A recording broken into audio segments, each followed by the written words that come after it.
Hi everybody, my name is Sam Pedro. Today I will be talking about the book Dune, which is written by Frank Herbert, and I'm really excited to talk about this. I haven't read a book of fiction for quite a while. If you look at my channel, all the books I've been talking about are nonfiction books, and so it was really good to read a fiction book again. And I'm really glad I chose Dune because it was a really good ride. Like many of you, I watched the trailer for the upcoming Dune movie and got really excited. I thought the trailer was really well done and the movie looks like it's going to be really good. And I had never read Dune before. I know it's like a landmark book of science fiction, and I do like science fiction a lot.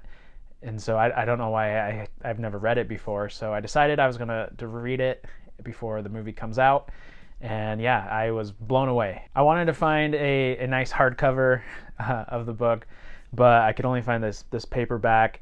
I think Dune, the book, is in high demand right now because the movie's coming out soon, and so this was the only one I could find, and it like really is the shape of a brick. Like, I don't know if you can tell in the video, but it's just like really kind of narrow here, but long and thick.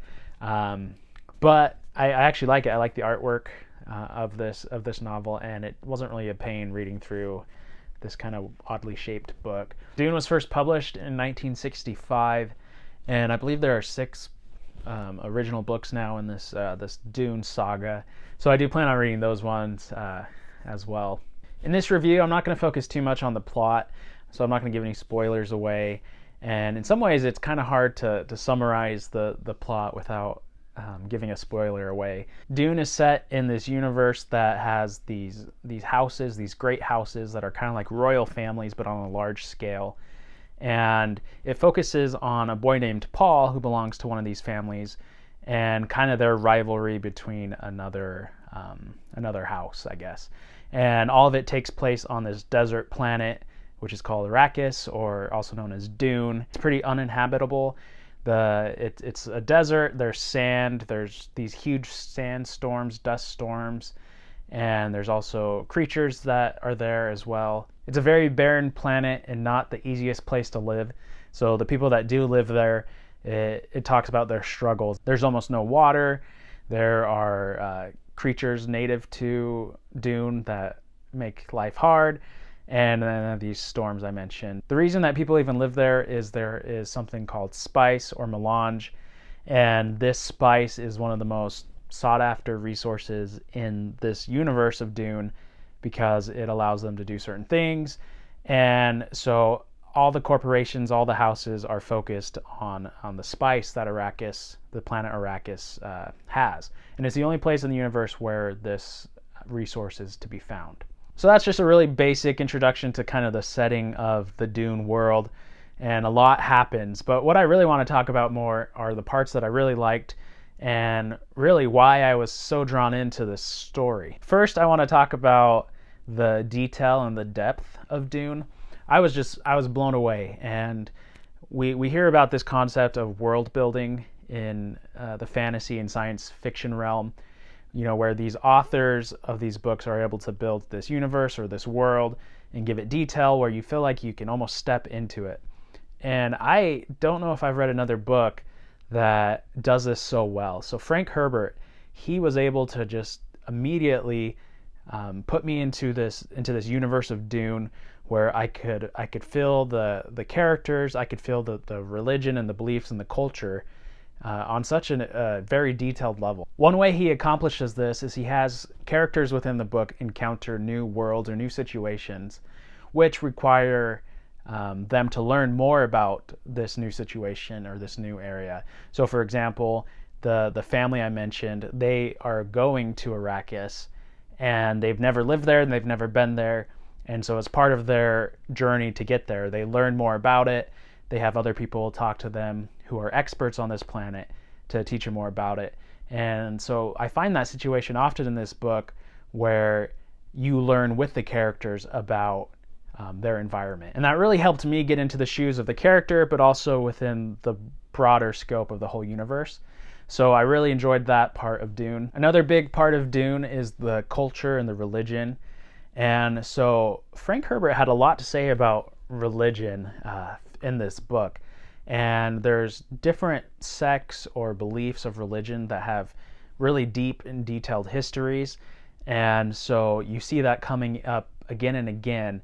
The idea that some of these people and some of the characters in the book have these deeply religious roots in what they believe and in prophecies to come. There are others that are more in like a mythical realm and have certain powers or things that they believe there. And so you kind of have these different people who are trying to manipulate their environment and their world and their universe. And it's almost like religion is used to do that.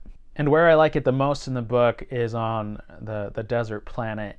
So there is a group of people called the Fremens who are native to that planet, and they have this deep oral tradition of these rituals and rites and beliefs and what they believe in, and that is manifested time and time again. And it is really interesting as I read through this how often you'll read through a song or a poem, or you'll read through a ritual in this book, and it just it stands on its own, and a lot of them I found actually really profound, these sayings that are profound. And so often as I was reading, I was amazed at the depth of that Frank Herbert was able to bring into these characters, into what they believe, and really kind of these principles and these guiding values which drove these individual people. And I think that's really expressed well with the people known as the Fremens. It's also manifested at the beginning of each chapter. Each chapter begins with a quote from a book that hasn't been written yet. So it's like a future book that's talking about the events of Dune. And I found that really interesting as well.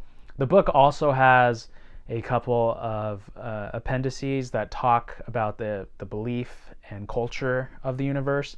And it also has an index with some of the words you encounter, because there are a lot of words that are unique to Dune that I didn't really know about, and so I had to look it up and see what the definition was. But yeah, I really liked this part of the book. I thought it was done super well and was just blown away, like page after page, chapter after chapter as I was reading through Dune. I also want to quickly talk about the ecology and the environment of Dune. I really liked the way that Herbert was able to build this world.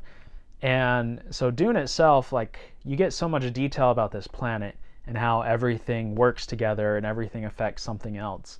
And that was very purposeful. And so the ecology of the planet and what the people, especially the Fremens on the planet, are trying to do to make their world better, to bring everything more into harmony, is a really big part of the book. And I loved how Herbert was able to set that up, where you really feel like you know how the planet works from an ecology's point of view. Yeah, you know all these details about what affects what, and what if you do this, what will happen. And so I really felt that in the book. So overall, I really liked Dune. I couldn't put it down. I read it in 4 or 5 days, and so I immediately ordered the next 2 books in the series. But this was a great book. I don't know why it took me so long to finally read it, but I'm so glad that I did. I tried watching the 1984 David Lynch movie of Dune, and it just didn't do it for me, so I didn't finish it. So I'm really excited about this upcoming film, because I really think it's going to be good, and I really want to see how they try to tell this grand story in a movie. And so looking forward to that. If you haven't read Dune yet, I suggest you do. It's a great book. It's a great read. And I'll say it's hard talking about fiction. I haven't really talked about fiction too much on this channel. I think nonfiction's a little easier to talk about. So hopefully you enjoyed this. If you liked the video, hit that like button. Comment below if you've read Dune, and why you like Dune so much, if you like it, or if you don't like it, you can comment why you don't like it as well. And I will see you in the next video.